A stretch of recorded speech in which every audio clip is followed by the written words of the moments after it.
E ao falar em pichulé, Vossa Excelência quis citar alguém? Claro que não. Se eu quisesse citar, teria citado. Eu estou falando dos recursos não aplicados.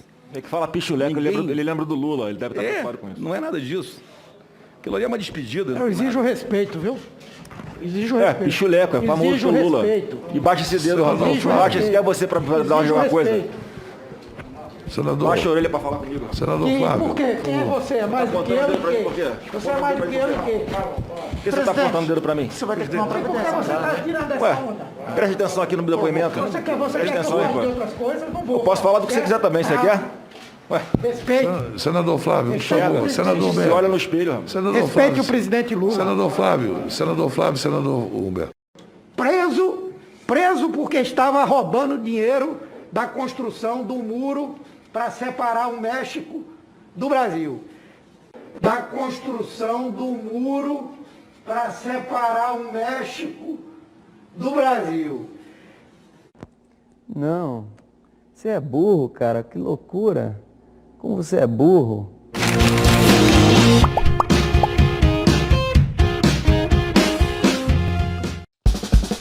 Da série Me Dê a Resposta Que Eu Quero. Senhor presidente, o relator perguntou várias vezes a mesma coisa de forma diferente. Para tentar induzir o depoente a produzir uma resposta que é a que ele quer. Agora, não cabe ao relator fazer o que está fazendo. O que ele está fazendo? Ele teve a resposta do depoente. Não perguntei várias vezes. Criando a situação para constranger Está o sendo depoente. transmitido ao Não, vivo. Deus o livre, constranger não. Alguns minutos antes. Porque Vossa Excelência não respondeu às 7 propostas feitas pela Pfizer ao longo dos 6 meses? Quando nós tivemos a primeira proposta oficial da Pfizer,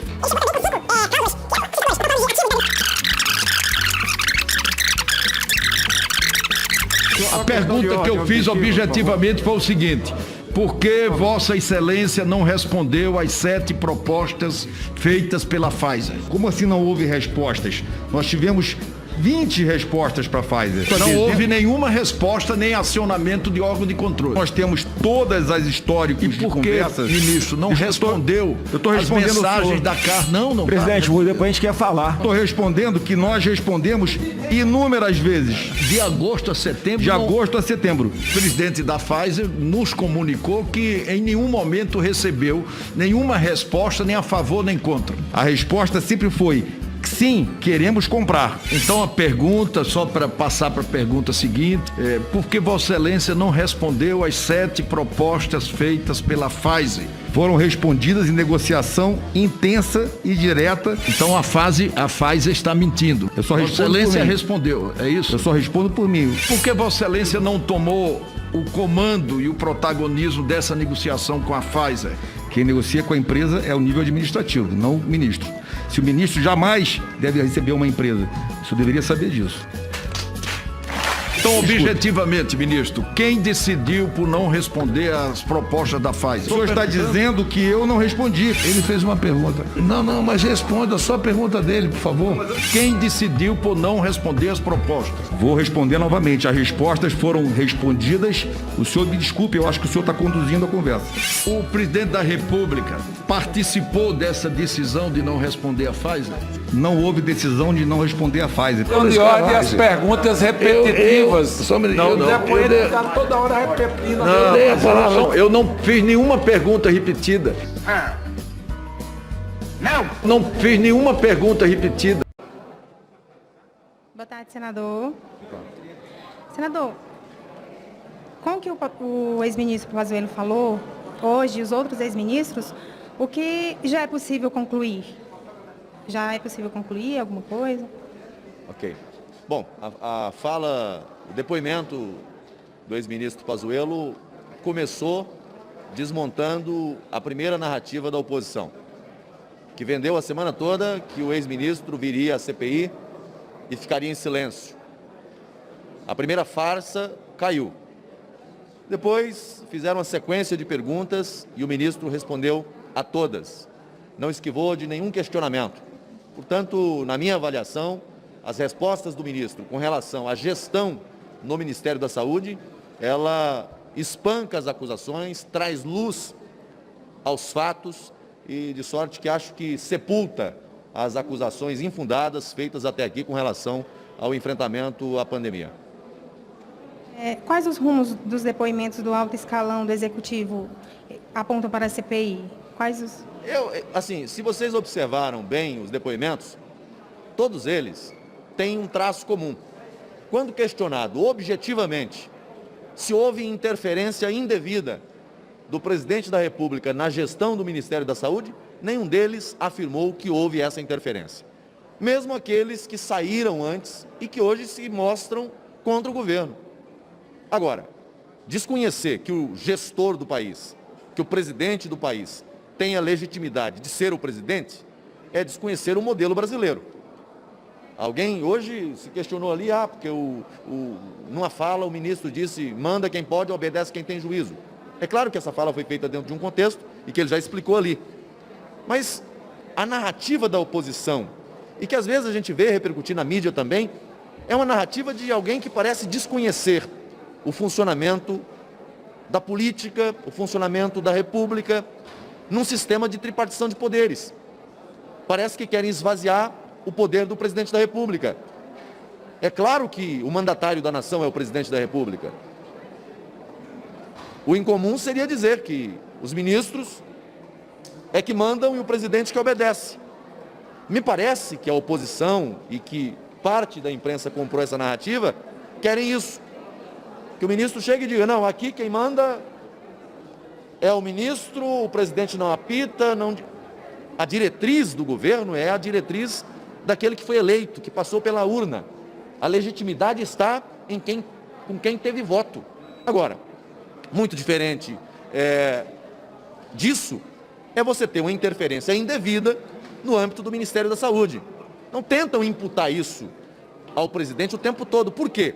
Porque o relator e a oposição já têm uma sentença debaixo do braço desde o início dessa CPI. Querem apenas confirmar a sua narrativa e não conseguem. Até agora não encontraram provas, evidências. Se quiserem, terão que fabricar, porque nenhum ex-ministro e nem o atual ministro confirmaram a narrativa que a oposição tenta vender à sociedade. Obrigada, senador. Oi, senador, boa tarde. Senador, o ex-ministro ele entra em algumas contradições. Quando ele fala, por exemplo, da Coronavac, e foi público a desautorização da assinatura do contrato de intenção com a Coronavac.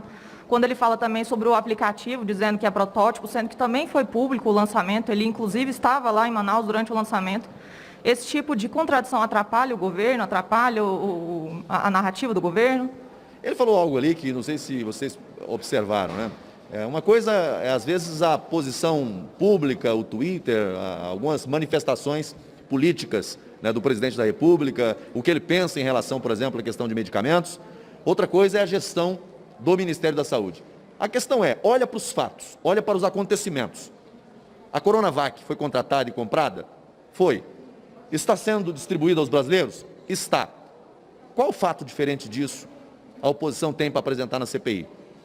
A Pfizer, estão repetindo uma narrativa falsa, mentirosa, para tentar fazer virar verdade e não vão conseguir, de que não houve negociação. A negociação com a Pfizer começou em maio do ano passado. Reuniões primeiro para tratar do produto, do novo imunizante.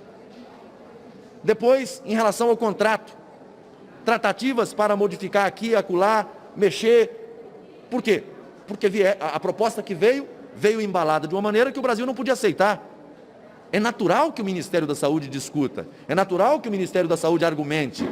Aí vai dizer, não, mas não teve resposta. A resposta primeira foi dada à Pfizer quando o Ministério assinou o termo de confidencialidade. E isso aconteceu ainda no mês de julho. Mas a narrativa diz que não tem negociação. A narrativa diz que não tem tratativas. Bom, quem quer acreditar numa fantasia, não olha para o processo. Quem olha para o processo, encontra as respostas que precisa e passa a verdade para a população. A própria Pfizer, quando questionada, o representante da Pfizer, quando questionado, disse, olha, as tratativas aconteceram. Agora, no primeiro momento, determinou-se a assinatura do contrato? Não, e não podia. E seria irresponsável se determinasse. Um imunizante que coloca o governo brasileiro na parede para dizer, olha, você vai comprar e a responsabilidade por qualquer efeito colateral é sua. Como é que você não vai discutir esses termos? que quer como garantia da aquisição, em relação à questão do pagamento, patrimônio do Brasil que está lá no exterior. Como é que você vai fazer isso sem autorização do Congresso Nacional? Tribunal para dirimir eventuais questões de litígio, um tribunal internacional. Como é que o parlamento não vai ter que se manifestar? Então, assim, a narrativa da oposição é no sentido de dizer, não houve negociação, em dezembro já deveria ter vacina no braço dos brasileiros da Pfizer. Aí eu pergunto, quando é que foi registrada na FDA americana a vacina da Pfizer? Dia 13 de dezembro passado. Então, é assim, a narrativa da oposição não encontra respaldo nos fatos, nos acontecimentos. Fato é que hoje nós temos mais de 500 milhões de doses adquiridas, contratadas, uma parte já entregue, imunizando os brasileiros. O grupo de risco no Brasil já está quase sendo totalmente contemplado. Então, acho que, na medida em que os depoimentos vão acontecendo, né, esses pontos obscuros vão sendo afastados, vão sendo esclarecidos. Eu acho que é isso. Esse depoimento de hoje foi um depoimento absolutamente esclarecedor. Não acho que joga uma pá de cal.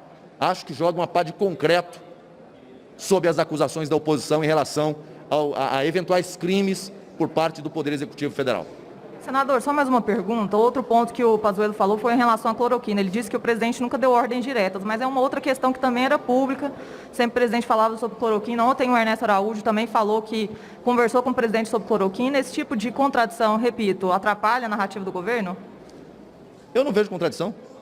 Não vejo. O Ministério da Saúde nunca recebeu por parte do presidente, todos os ex-ministros que aqui vieram, disseram a mesma coisa. O ministro Tait, eu perguntei diretamente a ele, houve uma determinação do presidente para que se colocasse no protocolo a questão da cloroquina, da hidroxo, ou da ivermectina, da azitromicina? Não houve.